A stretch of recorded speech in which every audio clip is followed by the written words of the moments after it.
Nilifanya utafiti kidogo kwenye mtandao si muda mrefu uliopita, na nikaandika miji mitano maarufu zaidi duniani. Unajua nini? Mji wa Sayuni haukuwa mmoja wao. Nilitafuta miji maarufu zaidi duniani na Sayuni haikuwa miongoni mwao pia. Hata haukuorodheshwa miongoni mwa miji mizuri zaidi. Nilitafuta hata mji muhimu zaidi duniani na Sayuni haikuwa. Unajua, nina uhakika wana wa Kora wangekuwa wameshtushwa.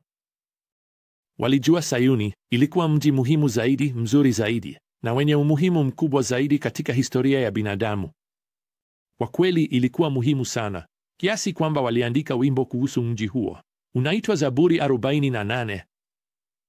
Mji wa Sayuni katika Zaburi hii unasherehekewa kwa njia 14 tofauti, na mji huo pia unatoa muktadha kwa Zaburi 2 zinazofuata. Sasa, Sayuni ni jina la kale la kile tunachokiita leo Yerusalemu. Hapo awali lilirejelea sehemu inayojulikana kama mji wa Daudi na ardhi ambayo mwanawe Sulemani angejenga hekalu hilo la ajabu kwa utukufu wa Mungu. Hatimaye jina hilo lilikuja kujumuisha mji mzima wa Yerusalemu ulioongezeka, ikiwemo ule mlima wa karibu ambapo Yesu angekufa msalabani kwa ajili ya dhambi zako na zangu.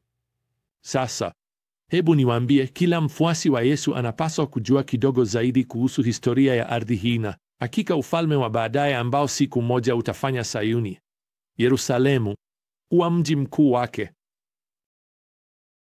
Sasa Zaburi 48 inapoanza, tunasoma hapa, Bwana ni mkuu na anastahili kusifiwa sana katika mji wa Mungu wetu, mlima Sayuni, mji wa mfalme mkuu.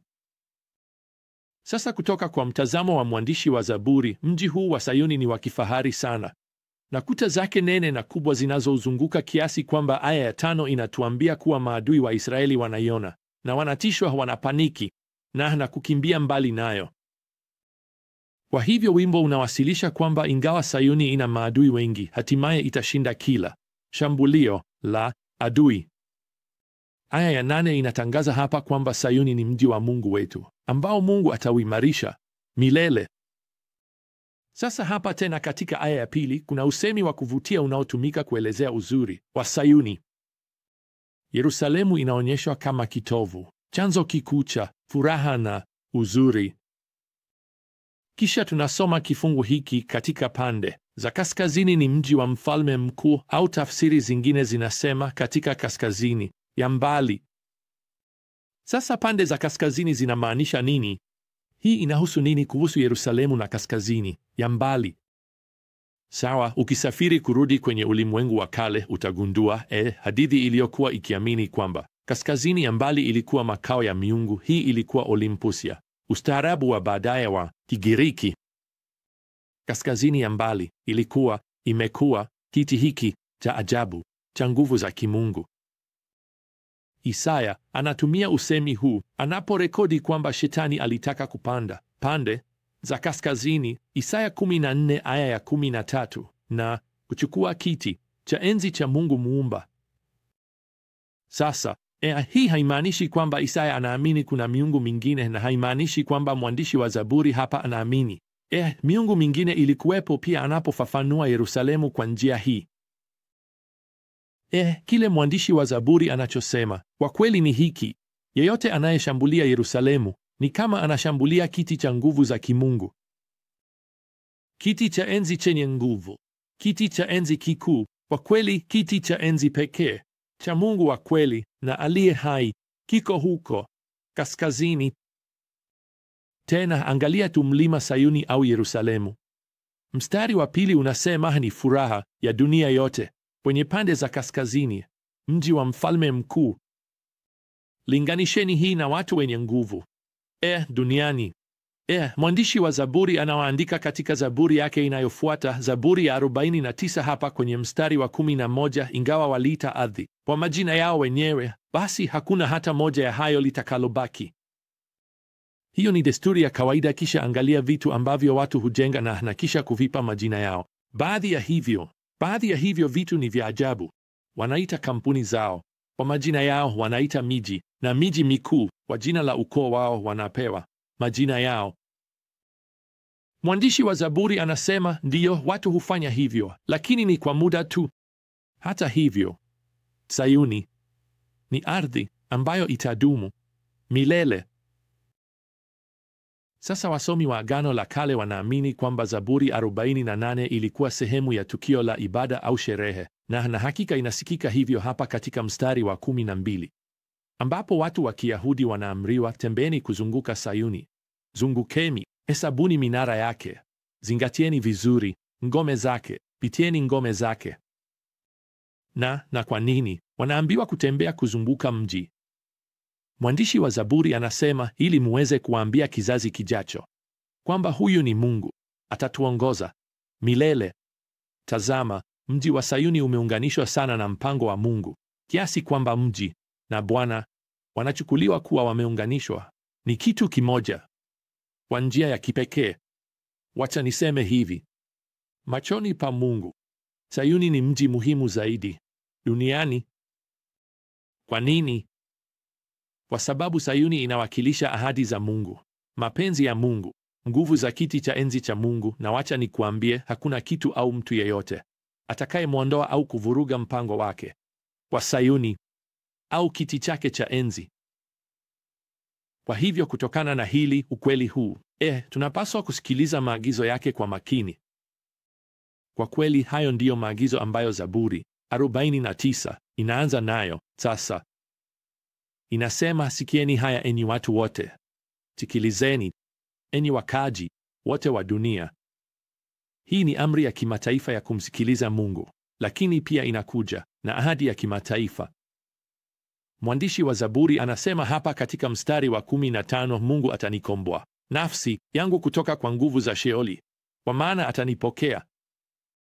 Ahadi kubwa iliyoje! Hata Sheoli, yaani mahali pa kifo, hata kifo hakiwezi washinda raia wa Sayuni. Huu ni mji wa waliokombolewa. Huu ni mji wa raia ambao wameweka roho zao mikononi mwa Bwana aliye hai. Na wewe uko miongoni mwao. Wewe ni mmoja wao kwa njia hiyo. Ni kama umeamini mpango wa Mungu wa wokovu. Si mpango wako, bali wake. Unajua, nakutana na watu wengi wanaofikiri wana mpango wao wenyewe wa kuingia mbinguni. Wanajaribu kuwa wema, wanajaribu kuepuka matatizo, kusaidia wazee kuvuka barabara, unajua, kulipa kodi zao. Na yote hayo ni mambo mazuri, lakini mpango wa Mungu ni kukubali kwamba wewe ni mwenye dhambi. Unashindwa maishani, unahitaji Mwokozi, unazama, unahitaji kuokolewa, unahitaji kumwamini Mwokozi pekee ambaye ni Bwana Yesu Kristo. Yeye peke yake alilipa kwa ajili ya dhambi zako kupitia kifo chake. Ni kwa imani ndani yake unapokea msamaha na uzima wa milele. Mwandishi sasa anatoa onyo la kutisha hapa kwa mtu anayeng'ang'ania kumpinga Mungu. Anaandika hapa katika mstari wa 17, kwa maana anapokufa hatabeba chochote, hataona tena nuru. Sasa hilo siyo tu onyo la kutisha, ni ukweli. Zayuni ni mji wa baadaye wa nuru na uzima. Kuzimu inaelezewa kama mahali pa giza na kilio ambacho hakitaisha. Sasa hapa katika Zaburi sura ya 50 tunafika kwenye Zaburi hii ambapo Bwana anatueleza kumwabudu yeye sasa kwa njia sahihi. Sasa hiyo haimaanishi tunahitaji kuleta ng'ombe leo kwa ajili ya dhabihu. Sasa kwa kuwa Yesu amekuwa mwanakondoo wa Mungu akifa kwa ajili ya dhambi zetu, hatuhitaji tena dhabihu zozote. Kwa kweli, Mungu anasema hapa katika mstari wa 10, kila mnyama wa msituni ni wangu, ng'ombe kwenye milima 1,000. Hiyo ni njia nyingine ya kusema Mungu hahitaji wanyama zaidi. Lakini sasa hapa kuna dhabihu unayoweza kutoa. Zaburi hii inamalizika hapa katika mstari wa 23, na Mungu akituhimiza kwa maneno haya, yule anayetoa shukrani kama dhabihu yake ananitukuza. Tazama, tunachohitaji kufanya leo ni kumshukuru Mungu wetu mkuu kwa wokovu wetu kupitia mwana wake, kwa msamaha wetu kupitia Kristo. Toa hiyo dhabihu ya sifa na shukrani. Ikiwa hiyo haitoshi, mshukuru tu kwa ajili ya mji huo wa ajabu. Utaishi siku moja katika Sayuni, Mtume Yohana anaandika kuhusu Sayuni katika Ufunuo sura ya 21. Sikiliza hili. Anasema, niliona mbingu mpya na dunia mpya, kwa maana mbingu ya kwanza na dunia ya kwanza vilikuwa vimepita, na bahari haikuwepo tena. Na nikaona mji mtakatifu Yerusalemu mpya ukishuka kutoka mbinguni, kutoka kwa Mungu. Fikiria, kwa sababu ya nguvu za Mungu na mpango wa Mungu, atatimiza ahadi yake. Atakuleta siku moja katika ufalme wake ujao. Utawekwa makao makuu pale katika mji huo mzuri wa Sayuni. Utaishi siku moja katika mji mkuu wa ufalme wa Yesu Kristo, pale pale Sayuni. Hadi wakati mwingine, wapendwa, neema ya Bwana Yesu Kristo na upendo wa Mungu na ushirika wa Roho Mtakatifu uwe nanyi nyote. Amina.